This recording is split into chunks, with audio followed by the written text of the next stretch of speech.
Hi, I'm Stephen. I'm a peer educator for ACE. This is Sheila. Can you tell us why you're here today? I certainly can, Stephen.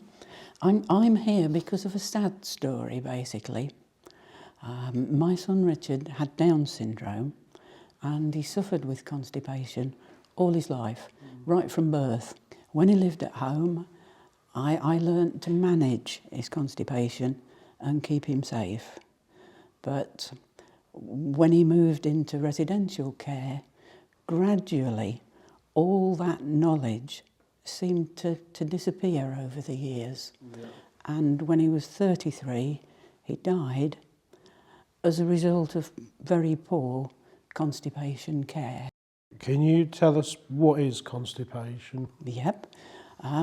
First, I think it's important to say who suffers from constipation. And basically it's anybody and everybody. The important thing is that it's very, very common amongst people with a learning disability. Now, what is it? Well, it's when you don't poo as often as you normally would. It's when your poo is difficult to come out. It's hard, it's dry, it feels lumpy. If it goes on for too long, you can get something called impaction. And you have to actually go to the hospital to have the build-up of solid poo actually removed for you. So how does this make you feel? You feel tired, you feel sluggish, Yeah. you feel as if you can't be bothered to do things that you'd normally like doing, you just don't want to do. And you may well have tummy ache. What might make us constipated? Well, a whole list of things, really. What we eat affects how well our guts work.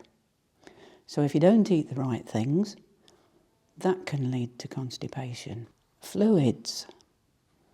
If you're not drinking enough liquid, then that tends to make your system clog up, your guts clog up, so that can lead to constipation. If you're not taking enough exercise, if you're not moving your body about enough, because your body needs to move, your guts need to be on the move, to be working well. And another big one is ignoring the fact that you actually feel as if you want to go for a poo. What can we do to make sure we don't get constipated? Well, when Richard lived at home, I learnt to manage his constipation and it was never a problem. He never needed to go to the hospital. I made sure that his diet included lots of fruit, vegetables, salad, and he would have those on a regular basis. I used to make sure that he had plenty to drink. Throughout the day, I would remind him to drink. And a regular routine. I think that was probably the key with Richard. We set up his bedtime as the time when we'd try to get him to poo. And in the lead up to getting ready for bed, the pair of us would go to the bathroom, Rich would sit on the toilet, I'd sit on a little stool in front of him. And basically we'd have fun. We'd play. And we'd sing songs. We'd sing songs that had got actions to them. And so in doing those actions, he was moving about. He'd stop thinking about trying not to poo, and his muscles would relax. And if we were lucky, he would manage to have a poo. It sounded quite positive in a way. It was very... Patient, yeah, you're exactly right, Stephen. Yeah.